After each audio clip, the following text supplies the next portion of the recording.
Let me give it a few moments to get me live for folks. Hello, hello. I'm going to give it a couple of moments. I'm just coming on here. It's National Grief Awareness Day, and I am popping on all over today. And here I am here, and I'm just talking about grief and sharing about it and hopefully helping some folks. So I wanted to just come on. I wanted to tell you a bit about National Grief Awareness Day that was started by Angie Cartwright, and then I'm going to give you hopefully some tools and tips and things that may help you. It was started by Angie Cartwright in 2014. Angie had a sister that died, she had a mother that died, and a husband. And she's really been a teacher by helping in so many ways, just even establish this day for so many people. And I wanted to come on, and I have been going through, what would we call it? The internet. I started this morning in Facebook, and I went to someone's Instagram. I was on another Facebook.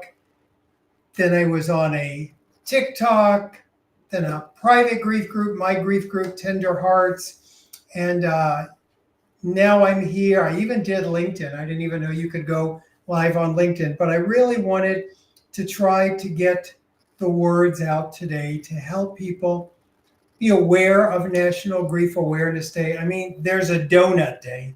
If we can have a donut day, we can have a National Grief Awareness Day. So I wanted to give folks some tips here, some tools, a little discussion about grief and awareness. And I also wanted to share new book coming out, Finding Meaning Workbook. It's the blue one. Always look for the blue one. And because I want to give one away here today. So we're going to choose from the comments. We're going to let this play for the weekend. And then we're going to choose from the comments. And I'll give you some directions on the question I'd love you to answer in the comments. I want to give one away to someone who's in the US.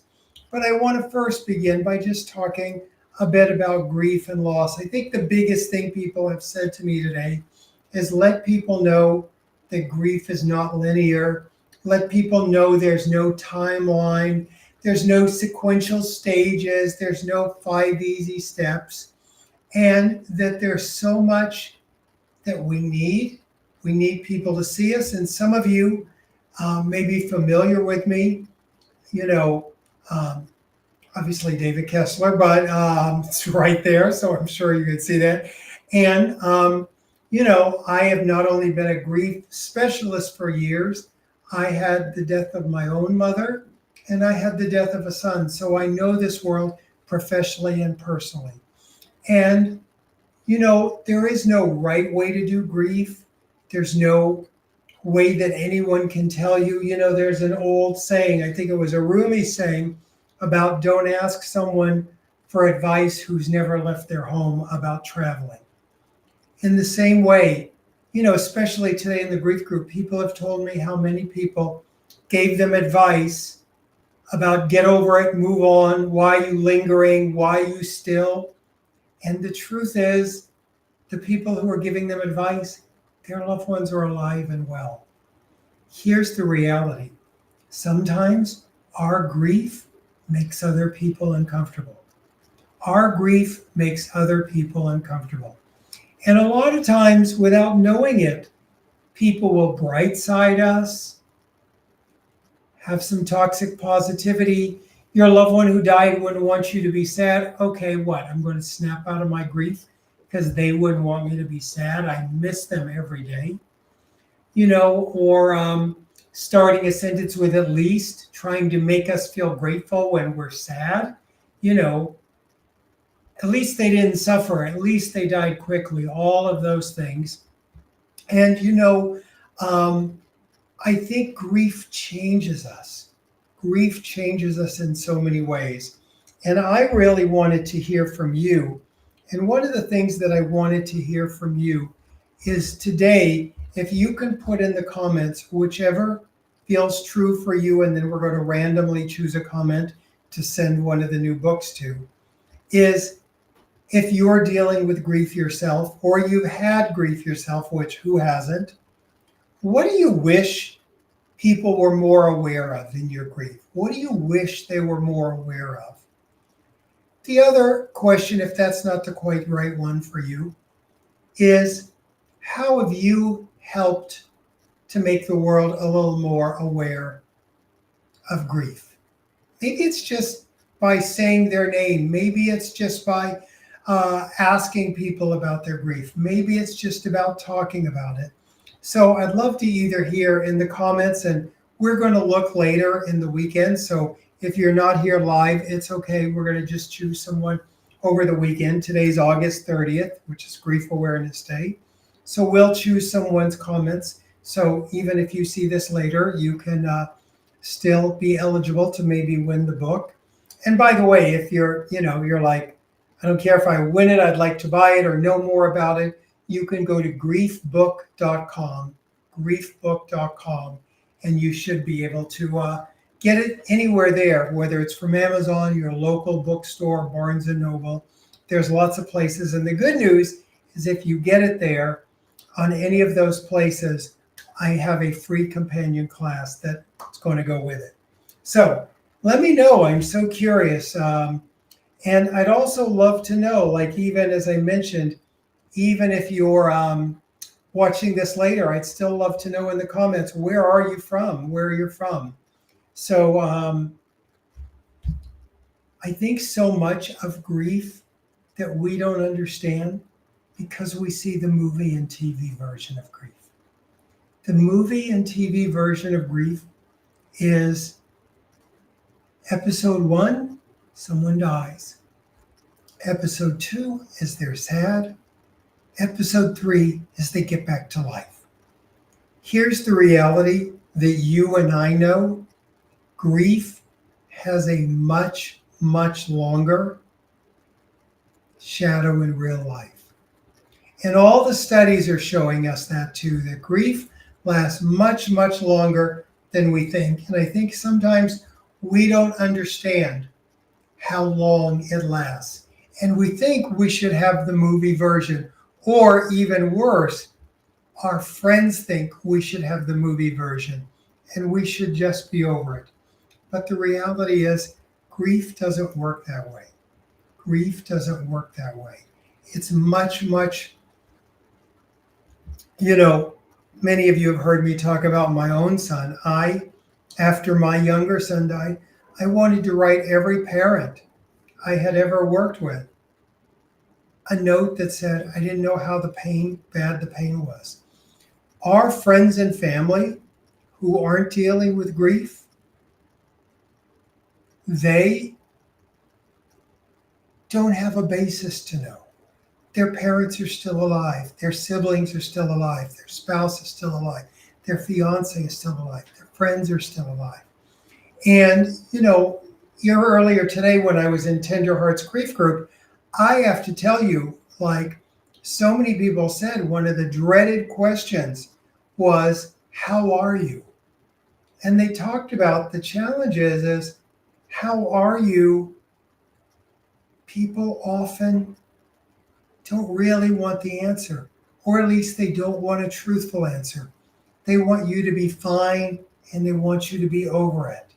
And yet, boy, that's just not the life we live in. That's just not the life we live in. And so I think it's up to us. We shouldn't have to be, if you're in grief, you shouldn't have to be the educator of the rest of the world. But I think as soon as we can, we need to be. And it's a challenging role to have to take on.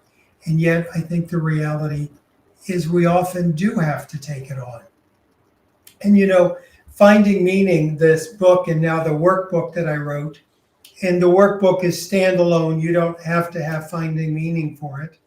I really talk about, how there's no right way to grieve, how post-traumatic growth happens actually more than post-traumatic stress. And we don't have tools. And, part of many of you who are here may be therapists. Most of my work is training therapists and coaches and helpers and mental health professionals to help people in grief. And many times they've told me in their education, they didn't get one class on grief. Anything they knew, they had to do it electively, go out and learn more. They've had to go to my grief educator certificate program to get the knowledge. And that's what I love about finally being able to do this workbook that I hope you'll check out, is that I give you the tools directly. Or if you're a helper, now you got these amazing tools you can use for people.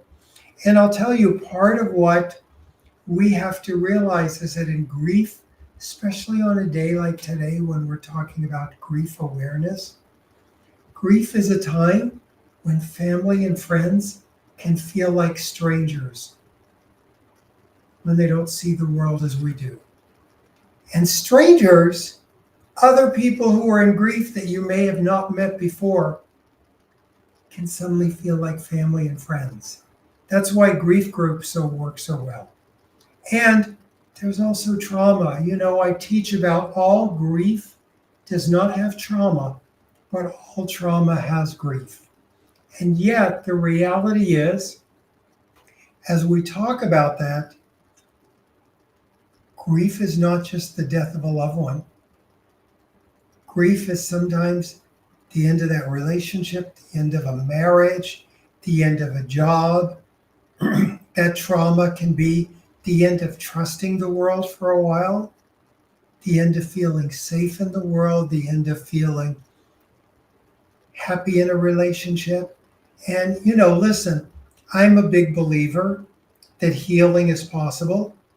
I know sometimes healing feels like a dirty word, like I'm never going to be healed. And I think that's because we have sort of this myth about real grief is staying in pain for a loved one. And you can't skip ahead to the pain at all, but there's no loyalty and there's no disloyalty in letting the process unfold. As I always say, we all come from a long line of dead people. And in many ways, I teach people what our great-grandparents knew. How to be with those who were dying, how to be with other people in grief, how to sit with them. Not fix them, but just sit with them. Just be with them. Not wanting them to change, not wanting them to be further along in the process. How many of you were with a friend or family member and you thought you were getting questions because they wanted to know how you are? And then all of a sudden you realize they're assessing if I've done my grief work, if I'm far enough, if I should be further. And how upsetting is that? So much grief awareness is needed in the world for us, for them, for others. And we have to talk about it. And I'll tell you, one of the things that really is amazing is we need community, even if it's a YouTube community, even if it's an online grief group like Tender Hearts, even if it's your local group, even if it's your church, your synagogue, wherever it is. Really, the reality is other people and other situations caused our pain. And we need people and other people to help heal. Grief has to be witnessed. We need to be around other people. And that's why, if there's nothing else I can do except just connect with you for a few minutes on YouTube to let you know you're not alone. Don't let anyone tell you how to heal, how to take care of yourself, how to do grief. There's no right way. There's only your way. And just know there's always more help out there if you need it. Please remember, in the chat, we're going to give away one of these to someone on YouTube. Just all you need to do is be in the US and just put a comment under the video sometime this weekend, just saying how you wish your grief was witnessed a little more, people were more aware of your grief, or maybe how you've done even a little something to make the world more aware of grief. Thank you all so much for being here. You know, if anything in the world of end of life, grief and loss, death and dying that I've learned, the most valuable thing is our time. And I appreciate you spending just a few minutes here with me. Thank you so much. I hope to see you soon. I hope you'll check out the book, griefbook.com. Thanks.